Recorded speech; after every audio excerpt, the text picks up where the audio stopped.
Palestine ಅನ್ನ free ಮಾಡ್ತೀವಿ ಅನ್ನೋ ಕಾನ್ಫರೆನ್ಸ್ ಒಳಗ ಅಮೆರಿಕ ನಾಶ ಮಾಡೋ ಮಾತು. ವಾಕ್ ಸ್ವಾತಂತ್ರ್ಯ, ಹೋರಾಟದ ಸ್ವಾತಂತ್ರ್ಯ ಹೆಚ್ಚಾದ್ರ ಇದೇ ಆಕೈತಿ. ಪ್ಯಾಲೆಸ್ಟೀನ್ ಅವ್ರಿಗೆ ಲಿಬರೇಷನ್ ಬೇಕು, ಬಟ್ ಶಾಂತಿ ಬೇಡ. ಯಹೂದಿಗಳನ್ನ ಕೊಲ್ರಿ, ಬಿಳಿಯರನ್ನ ಕೊಲ್ರಿ, ಆ ಕಾನ್ಫರೆನ್ಸ್ ಒಳಗೆ ಇದ್ದಿದ್ದು ಮಾತು. ಅಮೆರಿಕಾದಾಗ ಇದ್ಕೊಂಡು ಅಮೆರಿಕ ನಾಶ ಮಾಡಿ ಪ್ಯಾಲೆಸ್ಟೀನ್ ಪರ ಹೋರಾಟ ಮಾಡೋರ ನಿಜವಾದ ಉದ್ದೇಶ ಏನಾಗಿತ್ತು? ಅತಿಯಾದ ವಾಕ್ ಸ್ವಾತಂತ್ರ್ಯ, ಅತಿಯಾದ ಪ್ರತಿಭಟನಾ ಸ್ವಾತಂತ್ರ್ಯ, ಅತಿಯಾದ ಪ್ರತಿಕ್ರಿಯಿಸುವ ಸ್ವಾತಂತ್ರ್ಯ, ಇದೆಲ್ಲ ಅತಿ ಆದ್ರ ಇದೆಲ್ಲ ಸೇರ್ಕೊಂಡು ನಮ್ಮ ಬುಡದಾಗ ಬೆಂಕಿ ಹಚ್ಚತೈತಿ ಅನ್ನೋದು ಅಮೆರಿಕಾದ ಪಾಲಿಗೆ ಖರೆ ಆಗೈತಿ. ಅಂಥ ಘಟನೆಗಳು ಅಮೆರಿಕಾದಾಗ ಭಾಳ ಆಗಾಕತ್ತಾವ.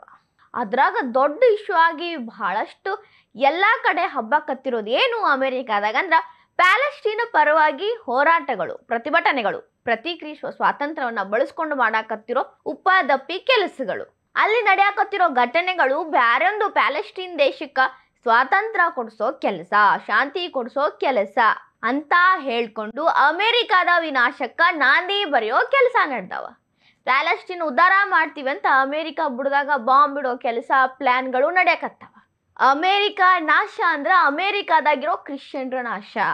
ಅಮೆರಿಕಾನ ಸಂಪೂರ್ಣ ನಾಶ ಆಗಿ ಅಲ್ಲಿ ಪ್ಯಾಲೆಸ್ಟಿಯನ್ನರು ಇರಬೇಕು ಅನ್ನೋ ಕುತಂತ್ರ. ಪ್ಯಾಲೆಸ್ಟಿಯನ್ನರು ಅಂದ್ರೆ ಯಾರು ಅಂತ ಅರ್ಥ ಆಯ್ತಲ್ರಿ ನಿಮ್ಗೆ?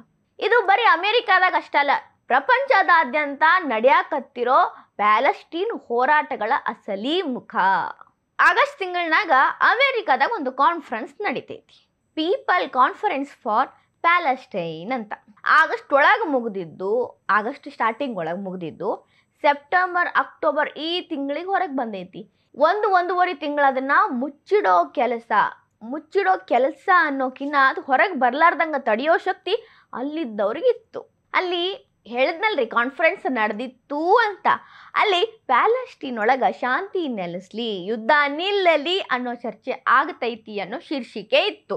ನಿಜವಾಗ್ಲೂ ಅಲ್ಲಿ ನಡೆದಿದ್ದೇನು, ಬಂದವ್ರು ಯಾರು, ಬಂದವರೆಲ್ಲ ಏನು ಮಾತಾಡಿದ್ರು, ಯಾವ ರೀತಿ ಪ್ರಚೋದನೆ ಕೊಟ್ಟರು ಹೇಳ್ತೀನಿ ಕೇಳ್ರಿ.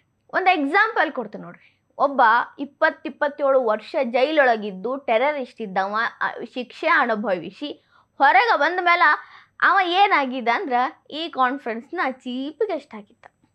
ಈ ಕಾರ್ಯಕ್ರಮದ ಕರಾಳತೆಗೆ ಒಂದು ಉದಾಹರಣೆ. ಇದು ಶಾಂತಿಗಾಗಿ ನಡೆದ ಕಾನ್ಫರೆನ್ಸ್ ಆಗಿರಲಿಲ್ಲ. ಇಲ್ಲಿ ರ್ಯಾಡಿಕಲ್ ಆಕ್ಟಿವಿಸ್ಟ್ ಇದ್ರು, ಟೆರರಿಸ್ಟ್ ಆರ್ಗನೈಸೇಷನ್ ಇದ್ವು, ಟೆರರಿಸ್ಟ್ಗಳಿದ್ರು, ಶಾಂತಿ ಎಲ್ಲೂ ಇರಬಾರ್ದು ಅಂತ ಶ್ರಮಿಸಾಕತ್ತಿರೋ ಜೀವಿಗಳಿದ್ರು. ಲಿಬ್ರೇಷನ್ ಬಗ್ಗೆ ಮಾತುಕತೆ ಅಂತ ಹೇಳಿ ಜಗತ್ತ ಅವ್ರದ್ದು ಮಾಡ್ಕೊಳ್ಳೋ ಪಿತೂರಿ ನಡೆದಿತ್ತು. ಅಲ್ಲಿ ಅಮೆರಿಕನ ನಾಶ ಮಾಡಬೇಕು ಅನ್ನೋ ವಿಷಯ ಚರ್ಚೆ ಆಗಿದ್ದು. ಹೇಳಿದ್ನಲ್ರಿ, 27 ವರ್ಷ ಜೈಲ್ ಶಿಕ್ಷೆ ಅನುಭವಿಸಿದ್ದ ಟೆರರಿಸ್ಟ್ ಹುಸೇನ್ ಶಾಹಿಮ್ ಅಲ್ಲಿ ಮುಖ್ಯ ಅತಿಥಿಯಾಗಿತ್ತು. ಪ್ಯಾಲೆಸ್ಟೀನ್ ಫ್ರೀ ಮಾಡೋಕ್ಕಿಂತ ಮುಂಚೆ ಅಮೆರಿಕನ ನಾಶ ಮಾಡೋನು ಅನ್ನುವಂಥ ಘೋಷವಾಕ್ಯಗಳು ಕೇಳಾಕತ್ತಿತ್ತು. We all know who they are, whether they are in Israel, in Washington, in Europe. They need to be taken out. They need to be neutralized. Now it's time to escalate. Palestine free ಮಾಡಬೇಕು ಅಂದ್ರ, Palestine ಒಳಗ ಶಾಂತಿ ನೆಲೆಸಬೇಕು ಅಂದ್ರ ಏನು ಮಾಡಬೇಕು ಅಂತ ಅಲ್ಲಿ ಮಂದಿ ಮಾತಾಡಿದ್ರು, ಕೇಳಿಸ್ಕೊಂಡ್ರಲ್ಲ. ಇಸ್ರೇಲ್, ವಾಷಿಂಗ್ಟನ್, ಯುರೋಪನ್ನ ನಾಶ ಮಾಡಬೇಕು, ಇದೇ ಸಮಯ ಅವ್ರ ಮೇಲೆ ನಾವು ಎಕ್ಸಲೇಟ್ ಮಾಡಬೇಕು, ಅಂದ್ರೆ ದಾಳಿ ಮಾಡಬೇಕು ಅಂತ ಹೇಳಾಕತ್ತಿದ್ರು. ಕಾರ್ಯಕ್ರಮ ಅಮೆರಿಕಾದಾಗ ನಡೆದ್ರು. ಅಮೆರಿಕ ವಿರುದ್ಧದ ಮಾತುಗಳು ಕಡಿಮೆ ಇರಲಿಲ್ಲ.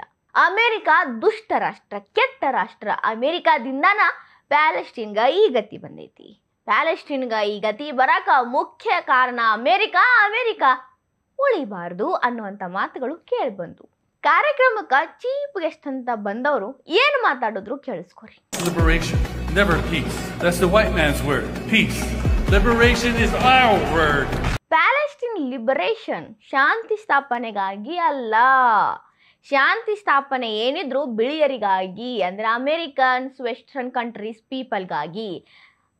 ಲಿಬರೇಷನ್ ಮಾಡ್ಕೊಳಕ್ ಹೊಂಟಿರೋ ಪ್ಯಾಲೆಸ್ಟೀನ್ ಅವರ ಗುರಿನ ಬ್ಯಾರೆ ಐತಿ. ಶಾಂತಿ ಅವ್ರಿಗೆ ಹೊಂದಂಗಿಲ್ಲ ಅಂತ ಹೇಳಿದ್ರು. ಅಂದ್ರೆ ಅವ್ರ ಕೈ ರಕ್ತದ ರುಚಿ ನೋಡೈತಿ. They don't want peace. ಅವ್ರಿಗೆ ಬೇಕಾಗಿರೋದು ಇಡೀ ಜಗತ್ತು ಅವ್ರದ್ದಾಗಬೇಕು, ಇಡೀ ಇಸ್ರೇಲ್ ಅವ್ರದ್ದಾಗಬೇಕು.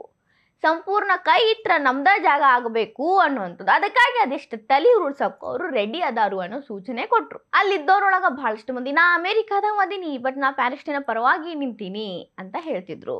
ಇನ್ನೊಂದೊಬ್ರು ಪ್ಯಾಲೆಸ್ಟೈನ್ನ ಫ್ರೀ ಮಾಡಬೇಕಾಗಿರೋದು ನಮ್ಮ ಹಕ್ಕು, ಪ್ಯಾಲೆಸ್ಟೈನ್ನ ಫ್ರೀ ಮಾಡಬೇಕಾಗಿರೋದು ನಮ್ಮ ಹಕ್ಕಾದ್ರೂ ಅಮೆರಿಕ ನಾಶ ಮಾಡಬೇಕಾಗಿರೋದು ನಮ್ಮ ಕರ್ತವ್ಯ ಅಂತಿದ್ರು. ಜ್ಯೂಸ್ ಎಲ್ಲ ನಮ್ಮ ಶತ್ರುಗಳು, ಅಂದ್ರೆ ಯಹೂದಿಗಳನ್ನ ಕಂಡಲ್ಲಿ ಕೊಂದ ಹಾಕಬೇಕು ಅನ್ನೋ ಮಾತುಗಳು ಬಂದವು. ಕಾರ್ಯಕ್ರಮದಾಗ ಇದ್ದವರೆಲ್ಲ ಟೆರರಿಸ್ಟ್ ಅಂತಾನೆ ಅನ್ಸಕತ್ತಿತ್ತು. ಯಾಕಂದ್ರ ಎಲ್ಲರ ಬಾಯಾಗಿದ್ದು ಒಂದೇ ಒಂದು ಮಾತು, ಅಲ್ಲಿ ಬಂದಿರೋ ಮಕ್ಕಳದಾರು, ಹಿರಿಯರದಾರು, ಮಹಿಳೆಯರದಾರು ಏನೂ ಇಲ್ಲ, ಬಂದವ್ರಿಗೆಲ್ಲ ಕೊಲ್ರಿ, ಬಡಿರಿ, ನಮ್ದು ನಮ್ದು ನಮ್ದು, ದೋಚ್ರಿ ಅನ್ನುವಂಥ ಮಾತುಗಳು ಬರತ್ತಿದ್ದು. ಅವರ ಮಾತಿಗೆ ಪ್ರತಿಕ್ರಿಯೆ ಕೂಡ ಎಸ್ ಅಂತ ಬರಾಕತ್ತಿತ್ತು. ಅಂದ್ರ ಪ್ರಚೋದನೆ ಕೊಡಾಕತ್ತಿದ್ರು. ಏನೇ ಆಗಲಿ ನಾವು ಯುದ್ಧ ನಿಲ್ಲಿಸೋದು ಬ್ಯಾಡ ಅನ್ನುವಂಥ ಮೈಂಡ್ ಸೆಟ್ ಇವ್ರದ್ದು. But liberation they want, because of ನಾವು ಒಂದು ದೇಶ ಆಗಿದ್ದೀವಿ, ನಮಗೆ ಎಲ್ಲ ಪ್ರೊಟೆಕ್ಷನ್ ಸಿಗುತ್ತಾ, ಸಪೋರ್ಟ್ ಸಿಗುತ್ತಾ ಅನ್ನೋದಷ್ಟೆ. ಬಟ್ ಅವ್ರಿಗೆ ಎಂಡ್ ಆಫ್ ದ ಡೇ ಶಾಂತಿ ಬೇಕಾಗಿಲ್ಲ. ಪ್ಯಾಲೆಸ್ಟೈನ್ನ ಫ್ರೀ ಮಾಡೋನು ಅನ್ನೋ ಹೆಸರೊಳಗೆ ಅಮೇರಿಕ ನಾಶ ಮಾಡೋ ಪಿತೂರಿ ಕಾನ್ಫರೆನ್ಸ್ ಮುಗಿದು ಹೋಗಿ ನಮಗೆ ಗೊತ್ತಾಗೈತಿ. ಇಲ್ಲಿ ಸುದ್ದಿ ಏನಪ್ಪ ಅಂದ್ರೆ, ನಮ್ಮ ದೇಶದಾಗೂ ಪ್ಯಾಲೆಸ್ಟೈನ ಪರವಾಗಿ ಹೋರಾಟ ಮಾಡೋರು ಭಾಳ ಮಂದಿ ಸಿಗ್ತಾರೆ. ಟೀ ಶರ್ಟ್ ಹಾಕ್ಕೊಂಡು, ಕ್ಯಾಂಡಲ್ಸ್ ಇಟ್ಕೊಂಡು, ಬೆಂಕಿ ಹಚ್ಕೊಂಡು ಮಾಲ್ಗಳೊಳಗೆ ನುಗ್ಗೋದು. ಅದಷ್ಟೇ ಯಾಕ್ರಿ, ಕೈ ಚೀಲ ಹಾಕೊಂಡು ಪಾರ್ಲಿಮೆಂಟ್ಗೂ ಕಾಲಿಟ್ಟರು ಮಂದಿ ಪ್ಯಾಲೆಸ್ಟೈನ ಪರವಾದ ತಮ್ಮ ನಿಲುವನ್ನ ಸಾಬೀತುಪಡಿಸಾಕಂತ. ಅಮೇರಿಕಾದಾಗ ಇದ್ಕೊಂಡು, ಅಮೇರಿಕಾದ ತಿನ್ಕೊಂಡು ಪ್ಯಾಲೆಸ್ಟೈನ್ನ ಫ್ರೀ ಮಾಡಿ ಅಮೇರಿಕ ನಾಶ ಮಾಡಬೇಕು ಅನ್ನೋ ಧ್ವನಿ ಅದಾವಲ್ಲ, ಅವು ನಮ್ಮ ದೇಶದಾಗೂ ಅದಾವ. ಅಲ್ಲಿ ಅಮೇರಿಕ ವಿರುದ್ಧ, ಇಲ್ಲಿ ಭಾರತದ ವಿರುದ್ಧ. We don't know, we never know ಮುಂದೆ ಏನಾಗ್ತೈತಿ ಅಂತ. ಈ ವಿಡಿಯೋ ನಿಮಗೆ ಇಷ್ಟ ಆಗಿದ್ರೆ ಲೈಕ್ ಮಾಡಿರಿ, ಶೇರ್ ಮಾಡಿರಿ, ಕಮೆಂಟ್ ಮಾಡಿರಿ. ಇನ್ನೂ ಇಂಥವು ಹೆಚ್ಚಿನ ವಿಡಿಯೋ ನೋಡೋಕೆ ಹೊಸ ದಿಗಂತ ಡಿಜಿಟಲ್ ಚಾನಲ್ಗೆ ಸಬ್ಸ್ಕ್ರೈಬ್ ಆಗಿರಿ.